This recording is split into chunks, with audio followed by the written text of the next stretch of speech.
Sejak ditangani oleh De Gomez, Arema FC tengah mengalami proses transisi yang cukup signifikan. Perubahan ini terlihat dalam beberapa aspek, baik dari segi strategi permainan, kebijakan internal, hingga bagaimana tim ini berinteraksi dengan media. Dalam 4 pertandingan terakhir, tim berjuluk Singo Edan ini baru mampu mengoleksi 3 poin.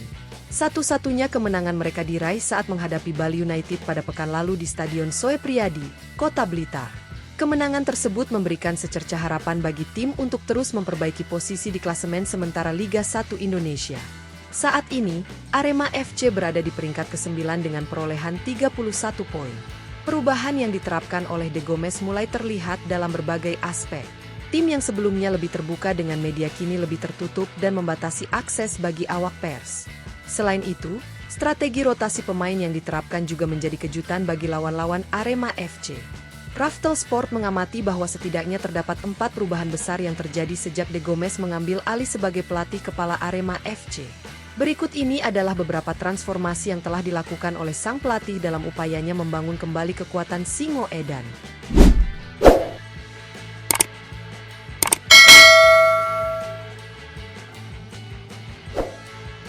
1. Pembatasan akses media untuk interview.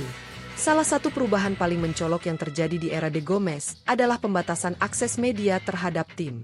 Arema FC kini tidak lagi memberikan kebebasan bagi awak media untuk melakukan wawancara kapan saja. Pelatih dan pemain hanya diperbolehkan melakukan sesi interview sebanyak 2 kali dalam seminggu, yakni pada hari Selasa dan Jumat setelah sesi latihan. Sebenarnya, kebijakan ini sudah mulai diterapkan sejak beberapa waktu lalu, tetapi belum berjalan secara konsisten. Pada era pelatih sebelumnya, Joel Corneli, awak media masih memiliki kesempatan untuk melakukan wawancara spontan dengan pemain atau staf pelatih. Namun, sejak kedatangan De Gomez, manajemen lebih disiplin dalam menjalankan aturan ini. Diduga, kebijakan ini diterapkan agar tim lebih fokus dalam persiapan menjelang pertandingan tanpa gangguan dari pemberitaan yang tidak perlu. Selain itu, kebijakan ini juga bertujuan untuk menghindari berbagai spekulasi atau tekanan dari media yang dapat mempengaruhi kinerja pelatih dan pemain. Beberapa waktu lalu, Aremania sempat melontarkan kritik tajam kepada De Gomez setelah tim mengalami 3 kekalahan beruntun.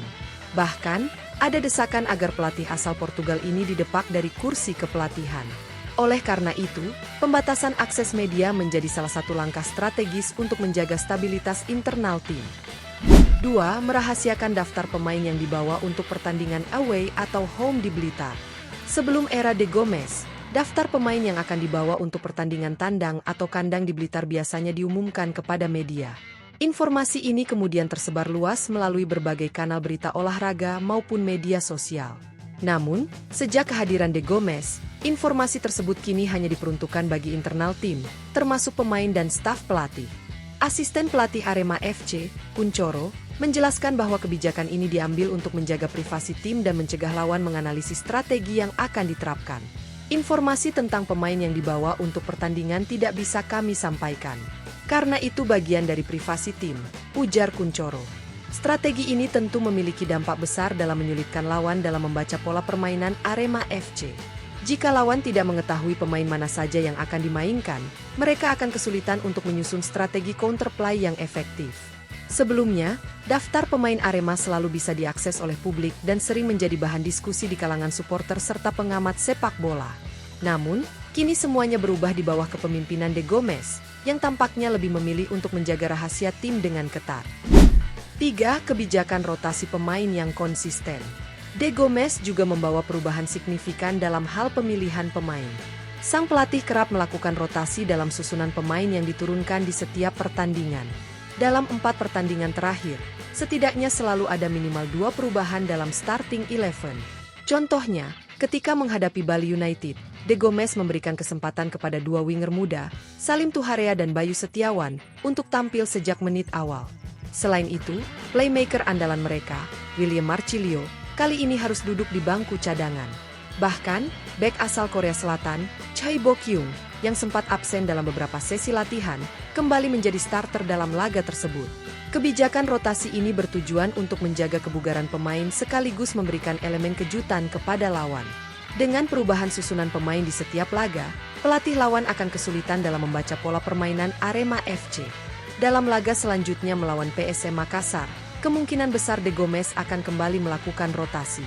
Hal ini tentu menjadi tantangan tersendiri bagi tim lawan, yang harus lebih fleksibel dalam mengantisipasi strategi yang diterapkan oleh Arema FC. 4. Memilih lokasi latihan yang jauh dan lebih tertutup. Selain perubahan dalam strategi pertandingan, De Gomez juga membuat kebijakan baru dalam pemilihan lokasi latihan. Dalam sepekan, Arema FC setidaknya 2 kali berlatih di lapangan Wonoayu, Wajak, Kabupaten Malang. Jarak lapangan ini dari mes Arema cukup jauh, yakni sekitar 1 jam perjalanan.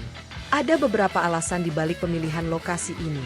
Pertama, kondisi rumput di lapangan Wonoayu dinilai lebih baik dibandingkan dengan lapangan lainnya. Dengan kondisi lapangan yang optimal, tim bisa lebih fokus dalam menjalankan latihan taktik dan strategi. Kedua, dengan memilih tempat latihan yang jauh dari pusat kota, Arema FC bisa lebih leluasa dalam melakukan latihan tanpa gangguan. Ini memungkinkan tim untuk merancang strategi baru tanpa perlu khawatir bocor ke publik atau diintai oleh calon lawan. Sebelumnya, Arema FC sering berlatih di lapangan ARG, Kabupaten Malang.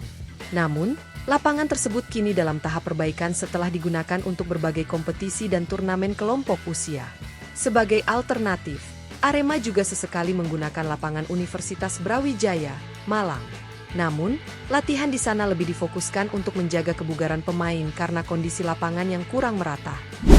Di bawah kepemimpinan De Gomez, Arema FC mengalami banyak perubahan yang cukup signifikan. Mulai dari pembatasan akses media, merahasiakan daftar pemain, menerapkan rotasi secara konsisten, hingga memilih lokasi latihan yang lebih strategis.